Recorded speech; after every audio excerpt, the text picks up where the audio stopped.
जी student, अभी हमने जो है वो इसकी इम्पोर्टेंस के मतलब जो है वो स्टडी किया है और ये हम इस रिजल्ट पे पहुंचे कि आज के टाइम पीरियड का, आज के एरा का ये सबसे ज़्यादा इम्पोर्टेंट सब्जेक्ट है। अब हम देखने लगे हैं कि कोई भी कॉमन पर्सन हमसे पूछ सकता है कि व्हाट इज़ इकोनॉमिक्स, इकोनॉमिक्स है क्या, हम उसको वर्ड में किस तरह से डिफाइन करेंगे। तो फर्स्ट डेफिनेशन किसकी तरफ से होनी चाहिए? फर्स्ट डेफिनेशन जो है वो फाउंडर की तरफ से होनी चाहिए, क्योंकि इसी बेस के ऊपर वो फाउंडर बने हैं। यानी फर्स्ट डेफिनेशन जो है वो एडम स्मिथ की तरफ से होनी चाहिए। तो हम आप देखेंगे ये प्रोफेसर एडम स्मिथ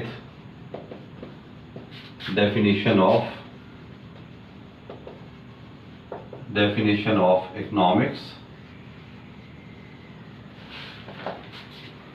यानी से देखें तो हम ये कह सकते हैं ये प्रोफेसर आदम स्मिथ की बयान करदा मुआशियात की तारीफ। ये डेफिनेशन उन्होंने किस बुक के अंदर दी थी? उस बुक का नाम क्या था? बुक का नाम क्या था जी? ये जिस में ये डेफिनेशन प्रेजेंट की वो बुक का नाम था वेल्थ ऑफ नेशंस। यानी बुक का नाम था, ये किताब का ये नाम था अक़वाम की दौलत। और ये बुक कब लिखी गई थी? ये 1776 में लिखी गई थी। और जो बुक का टाइटल था, प्रोफेसर एडम स्मिथ ने इकोनॉमिक्स को डिफाइन भी उसी एंगल से किया। उन्होंने कहा कि इकोनॉमिक्स क्या है, क्या डेफिनेशन प्रेजेंट की। इकोनॉमिक्स क्या है? Economics is knowledge of wealth. Knowledge of wealth कह लें या साइंस ऑफ वेल्थ कह लें, ठीक है, that is the knowledge of wealth. कि ये मुआशियात क्या है? मुआशियात जो है वो तारीफ क्या बयान की? मुआशियात दौलत का इल्म है। मुआशियात दौलत का इल्म है। जो बुक का टाइटल था, डेफिनेशन भी उसी रेफरेंस से थी। अब हमारे लिए जो है ना, ये जो वर्ड वेल्थ था, मुआशियात दौलत का इल्म है, और ये जो वर्ड वेल्थ है, यानी जो दौलत है, इसको ये एडम स्मिथ ने 4 पार्ट्स के अंदर जो है वो डिवाइड कर दिया कि हम इसमें स्टडी करते हैं अबाउट कंजम्पशन ऑफ वेल्थ। यानी हम इसमें स्टडी करते हैं सरफे दौलत के मतलब, दौलत को खर्च कैसे करना है, ठीक है। हाँ, और फिर हमें इसमें स्टडी करते हैं अबाउट प्रोडक्शन ऑफ वेल्थ।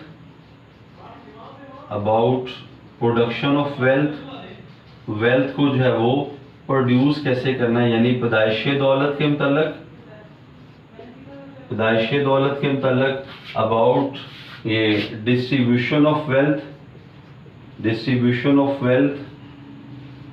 यानी हम इसमें स्टडी करते हैं डिस्ट्रीब्यूशन ऑफ वेल्थ, जिसे हम कहते हैं, हम इसमें स्टडी करते हैं ये तकसीम दौलत के मतलब, and about exchange of wealth. यानी हम इसमें स्टडी करते हैं तबादला दौलत के मतलब। तो ये एडम स्मिथ के मुताबिक इकोनॉमिक्स क्या है? That is the knowledge of wealth. और वर्ड वेल्थ को उन्होंने 4 पार्ट्स के अंदर जो है वो डिवाइड कर दिया। यानी हम इसमें स्टडी करते हैं अबाउट कंजम्पशन ऑफ वेल्थ, दौलत को खर्च कैसे करना है। अबाउट प्रोडक्शन ऑफ वेल्थ, दौलत को प्रोड्यूस कैसे करना है। अबाउट डिस्ट्रीब्यूशन ऑफ वेल्थ, दौलत की तकसीम कैसे करनी है। And about exchange of wealth, दौलत का तबादला कैसे करना है। तो सर ये 4 हिस्सों में, यानी वेल्थ के 4 पार्ट में डिवाइड करते हैं। तो सबसे पहले फिर हमारा क्या क्वेश्चन बनता है कि ये दौलत क्या है, ये वेल्थ क्या है, जिसके साथ एक पूरे सब्जेक्ट को अटैच कर दिया गया है। तो हमारा पहला सब्जेक्ट क्या होगा? व्हाट इज वेल्थ, ये दौलत क्या है। व्हाट इज वेल्थ, ये दौलत क्या है, जिसके साथ एक पूरे सब्जेक्ट को अटैच कर दिया गया है। तो याद रखें, किसी भी कॉमन पर्सन से पूछा जाए दौलत क्या है, वेल्थ क्या है, तो वो फौरन आंसर देता है रुपया पैसा। लेकिन इकोनॉमिक्स में हमारे पास वेल्थ होने के लिए, दौलत होने के लिए चंद एक करेक्टरिस्टिक्स हैं, चंद एक फीचर हैं। हम कहते हैं जिस भी गुड्स के अंदर, जिस भी कमोडिटी के अंदर वो जो है वो करेक्टरिस्टिक्स पाई जाएंगी, उससे हम जो है वो दौलत यानी वेल्थ कह देंगे। सबसे पहली जो हमारे पास ये करेक्टरिस्टिक्स है, करेक्टरिस्टिक्स के अंदर, करेक्टरिस्टिक्स यानी इसकी जो खसूसियात की अगर हम बात करें किसी भी चीज़ की ये दौलत होने के मुताल्लिक, तो सबसे पहले हम कहते हैं कि वो जिसे भी आप दौलत कहें वो क्या हो, that must be rare as compare to our needs, यानी जिसे भी आप दौलत कहें वो क्या होनी चाहिए, that must be rare as compare to our need, वो हमारी ज़रूरत से कम हो। पहली बात क्या है कि वो शय जिसे भी आप दौलत कहें वो शय क्या है, वो शय हमारी ज़रूरत से कम हो, ज़रूरत से कम हो, पहली बात दौलत होने के लिए। अब सवाल ये पैदा होता है कि ये कैसे पता चलेगा कौन सी शय हमारी ज़रूरत से कम है और कौन सी शय हमारी ज़रूरत से ज़्यादा है। इस बात का फैसला किस तरह से होगा, तो जो दूसरा फीचर है वो इस बात को भी जो है वो डिसाइड कर देगा। यानी जो और ये इंपॉर्टेंट है जिससे ये क्लियर हो जाएगी ये बात, ये चीज़ दौलत है या ये चीज़ दौलत नहीं है। तो दूसरी करेक्टरिस्टिक्स क्या है कि जिसे भी आप दौलत कहें, ठीक है, वो क्या होना चाहिए, we gain that commodity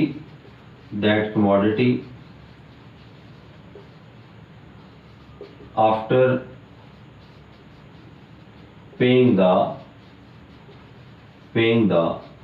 price।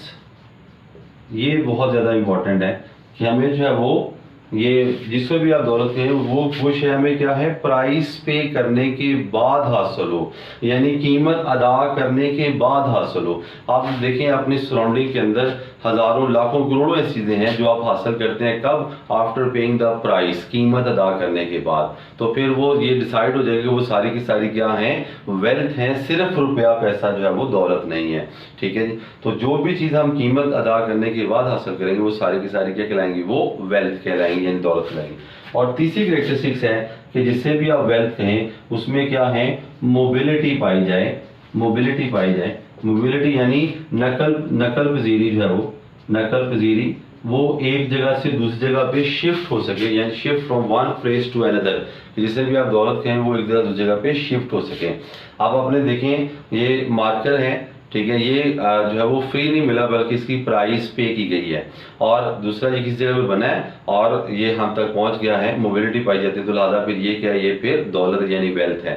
ठीक है, हमने जो ड्रेस पहना होता है वो पे फ्री नहीं मिलता, हमने उसकी प्राइस पे की है, तो फिर वो सारी की सारी क्या है, फिर वो, और वो किस जगह पे बना हो सकता है, वो फैसलाबाद के अंदर बना हो और हम तक पहुंच गया है, तो फिर ये भी क्या है, ये तीनों चीज़ें पाई जाती हैं, लिहाजा फिर ये क्या है, ये दौलत है, सिर्फ रुपया पैसा नहीं है। हम जो है वो ये अपने इर्द गिर्द देखें, जो टेबल है, जो चेयर्स हैं, ये जो वाइट बोर्ड है, ठीक है, ये जितनी भी चीज़ें हैं ये सारी की सारी प्राइस पे करके, कीमत अदा करके हासिल की गई हैं, तो फिर सारी की सारी ये क्या हैं, ये किस जगह पर बनी है और हम तक शिफ्ट हो गई हैं, तो फिर ये सारी की सारी क्या है, ये दौलत है।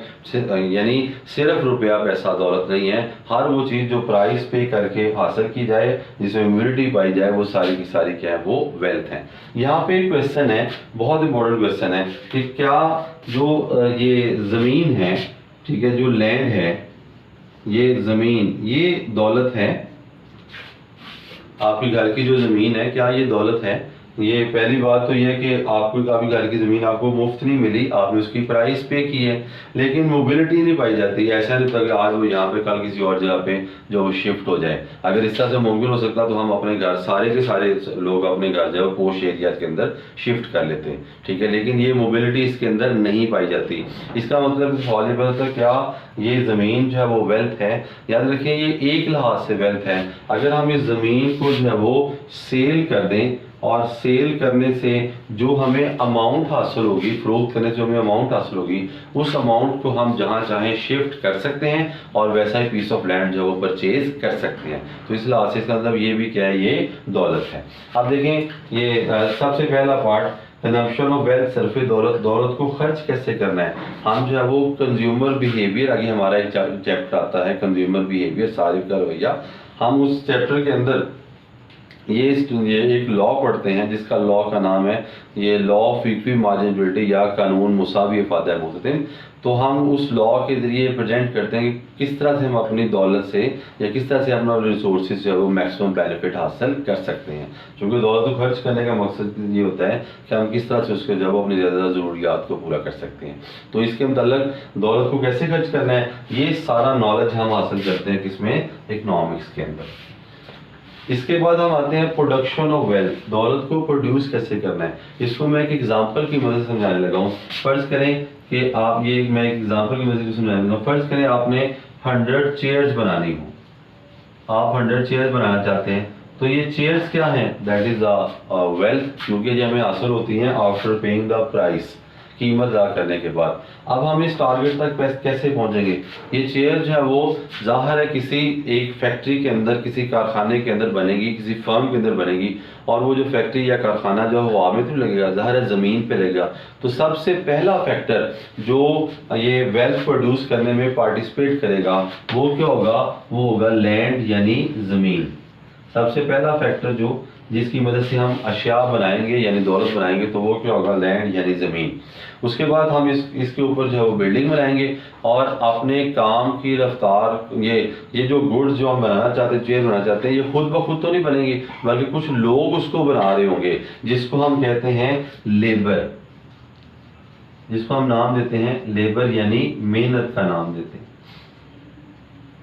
इसके बाद अपने काम की रफ्तार को तेज़ करने के लिए हम क्या इस्तेमाल करते हैं, मशीनरी इस्तेमाल करते हैं। लेकिन इकनॉमिक्स में वर्ड मशीनरी इस्तेमाल नहीं किया, जो यूज़ नहीं किया जाता, बल्कि मशीनरी की जगह पे वर्ड इस्तेमाल किया जाता है कैपिटल। तो जहाँ पर भी कैपिटल का वर्ड आएगा, ठीक है, यानी जिसे हम उर्दू में कहते हैं सरमाया, तो जहाँ पर भी कैपिटल का वर्ड आएगा आप ये समझ जाएं कि ये जो है वो मशीनों की बात हो रही है, डिस्कशन कर रहे हैं हम, ये इकनॉमिक्स के अंदर मशीनों के मतलब जो डिस्कस कर रहे हैं। और एक पर्सन होता है जो लैंड परचेज करता है, उसके ऊपर बिल्डिंग बनाता है, लेबर को हायर करता है, मशीनें जो है वो खरीदता है और प्रॉफिट और लॉस का जिम्मेदार बनता है। कॉमन वर्ड में हम उसे जो है वो ऑनर कहते हैं, लेकिन इकनॉमिक्स में वर्ड ऑनर जो है वो इस्तेमाल नहीं किया जाता। इस जगह वर्ड इस्तेमाल किया जाता है ऑर्गेनाइजेशन, ऑर्गेनाइजेशन जो है वो वर्ड इस्तेमाल किया जाता है। तो जहाँ पर भी, जिसे हम उर्दू में कहते हैं तंजीम, जहाँ पर भी ये ऑर्गेनाइजेशन या तंजीम का वर्ड आ जाएगा तो आप ये समझिए कि ये फर्म के मालिक की बात हो रही है, ऑनर की बात हो रही है। इन चारों फैक्टर्स के मिलने से जो है वो गुड्स प्रोड्यूस होती हैं यानी दौलत प्रोड्यूस होती है। और इन चारों फैक्टर को हम नाम देते हैं फैक्टर्स ऑफ प्रोडक्शन। इन चारों फैक्टर्स को हम क्या कहते हैं, इन्हें कहते हैं फैक्टर्स ऑफ प्रोडक्शन कहते हैं, फैक्टर्स ऑफ प्रोडक्शन। और एब्रीविएशन के अंदर हम जो ये इसे FOP के साथ जो है वो प्रेजेंट करते हैं, ठीक है। और उर्दू में इसे हम कहते हैं आमरीन पैदाइश, उर्दू में से हम नाम देते हैं आमरीन पैदाइश। आमरीन जमा है बेसिकली आमिल की, तो एक को कहेंगे आमिल पैदाइश और बाकी चारों कहेंगे हम आमिल पैदाइश। इन चारों की मदद से हम गुड्स कैसे प्रोड्यूस करते हैं ये इल्म हम हासिल करते हैं किसमें, इकनॉमिक्स के अंदर। इसी तरह से अब तीसरा फैक्टर आ जाता है डिस्ट्रीब्यूशन ऑफ वेल्थ, वेल्थ को डिस्ट्रीब्यूट करना, तकसीम करना। जब ये चेयर बन जाती हैं तो फिर हम इन चेयर को क्या करते हैं, मार्केट में सेल आउट करते हैं। सेल आउट करने से जो हमें अमाउंट हासिल होती है वो हम इन्हीं चारों फैक्टर्स ऑफ प्रोडक्शन के अंदर जो है उन्हें जो है वो डिवाइड कर देते हैं।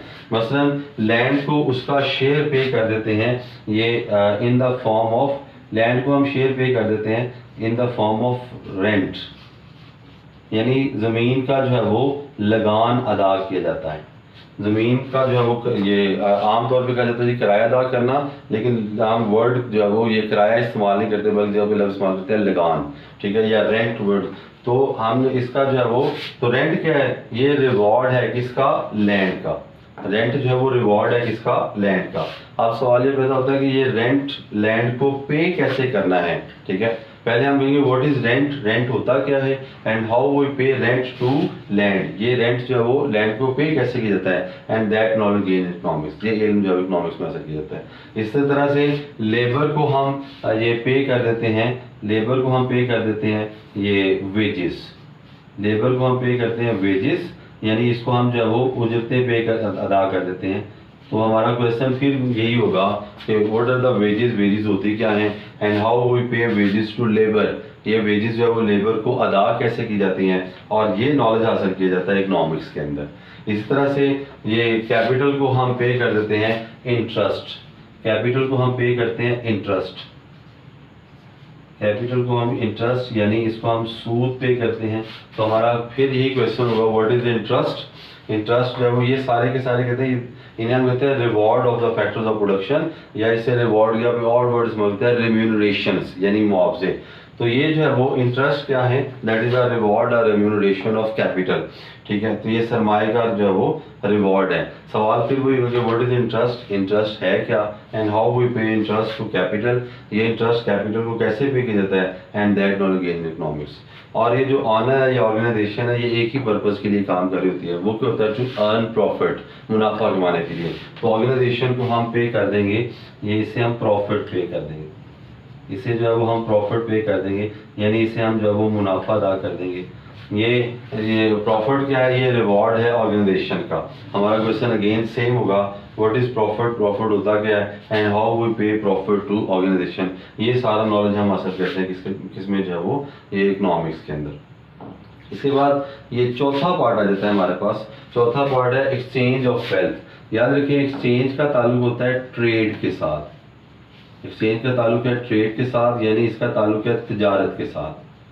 ठीक है जी, और तिजारत के आप जानते हैं कि दो पार्ट्स होते हैं, या तो हम गुड्स मुल्क से बाहर भेजते हैं, ठीक है, ये जो है वो ये तिजारत के जो है दो पार्ट्स हैं, या तो गुड्स मुल्क से बाहर भेजे जिसे हम एक्सपोर्ट या बरामदात कहते हैं, या गुड्स जो है मुल्क में मंगवाई जाती हैं जिन्हें हम इंपोर्ट या दरामदात कहते हैं। अच्छा, ये हम यहाँ पे ये देखते हैं कि गुड्स मुल्क से बाहर भेजी क्यों जाती हैं या बाहर से मंगवाई क्यों जाती हैं। ठीक, ये सारा नॉलेज हम हासिल करते हैं किसमें, इकोनॉमिक्स के अंदर जो है वो। ये इसको मज़ीद मैं आपके साथ क्लियर कर लूँ, ये आपने बड़ा एक कॉमन से एक्सपीरियंस किया होगा कि लेट्स सपोज आप देखेंगे गुड्स जो है वो सपोज करते हैं कि यहाँ से किसी जो एवरेज सी मार्केट है, ठीक है, सपोज करते हैं कि ये हमारे करीब जो है यहाँ पर ये जो है वो बागवानपुरा मार्केट है एक, ठीक है, यहाँ से आप ऑब्जर्व कर सकते हैं कि यहाँ से गुड्स निकलें और ये लिबर्टी मार्केट में सेल होने के लिए चली जाए। लेकिन ये ऑब्जर्व आप कभी भी नहीं करेंगे गुड्स लिबर्टी मार्केट से निकलें और भगवानपुरा मार्केट के अंदर जो वो सेल होने के लिए आए। इससे ये वो रिजल्ट क्या होगा कि गुड्स हमेशा चीपर एरिया से निकलकर कॉस्टली एरियाज की तरफ जाती हैं, गुड्स हमेशा जो चीपर एरिया से निकलकर कॉस्टली एरिया की तरफ जाती हैं। तो यही प्रिंसिपल है, चाहे ये डोमेस्टिक ट्रेड हो, और यही प्रिंसिपल चाहे जो वो इंटरनेशनल ट्रेड हो। जब ये डेफिनेशन हमारे सामने आई, क्योंकि ये डेफिनेशन जो थी वो फाउंडर की तरफ से थी, ठीक है, और ये डेफिनेशन में कहा गया कि इकोनॉमिक्स का that is the knowledge of wealth, और इसको 4 पार्ट्स में जो है वो ये डिवाइड किया गया, उनको एक्सप्लेन किया गया। तो उस टाइम पीरियड के जितने भी और इकोनॉमिस्ट थे सब ने ये एक्सेप्ट किया कि इकोनॉमिक्स का that is the knowledge of wealth. लेकिन कुछ टाइम पीरियड गुजरने के बाद इस सब्जेक्ट के ऊपर जो है वो ये तनकीद होना शुरू हो गई, और वो तनकीद जो है वो इसके ऊपर जो है क्रिटिसिज्म स्टार्ट हो गया। और क्रिटिसिज्म किन्होंने किया, ये उस दौर के जो रिलीजियस पर्सन थे, रिलीजियस पर्सन ये यानी उस दौर के जो मजहबी लोग थे, उन्होंने ये किया, इसमें जो तनकीद की मजहबी लोग थे, इन्होंने कहा कि ये किस तरह का जो है वो मजहबी लोगों ने जो वो इसके ऊपर क्रिटिसिज्म किया। उन्होंने कहा कि ये एक ऐसा इल्म है जो है वो सिर्फ और सिर्फ एक बात पे फोकस कर रहा है, और वो क्या है, वेल्थ।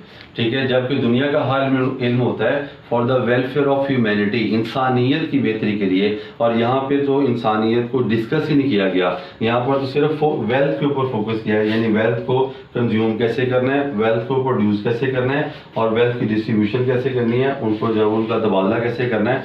ठीक है, तो उन्होंने कहा कि जो ये तो इंसान को मटेरियलिस्टिक बना रहा है, ये तो इंसान के अंदर लालच प्रोड्यूस कर रहा है कि दौलत इकट्ठी करती जाओ, ये तो इंसान के अंदर ग्रीडनेस प्रोड्यूस कर रहा है, और ये सारी की सारी कैरेक्टरिस्टिक्स होती हैं, ये कैरेक्टरिस्टिक्स होती हैं डेविल की। तो लिहाजा उन्होंने इसके ऊपर बड़ा सख्त क्रिटिसिज्म किया, उसे कहा कि ये क्या, that is a devil knowledge. इस सारे पीरियड में जिसमें ये डेफिनेशन हमारे सामने आई, इसको 4 पार्ट्स में डिवाइड किया गया, इसके ऊपर क्रिटिसिज्म हुआ, इस सारे पीरियड को हम कहते हैं क्लासिकल पीरियड। क्या नाम देते हैं, क्लासिकल पीरियड, यानी इन्हें हम कहते हैं कदीम दौर। ये सारे का सारा कहलाता है क्लासिकल पीरियड। स्टूडेंट ये हमारा फर्स्ट टॉपिक था अबाउट द क्लासिकल पीरियड और about the Adam Smith definition.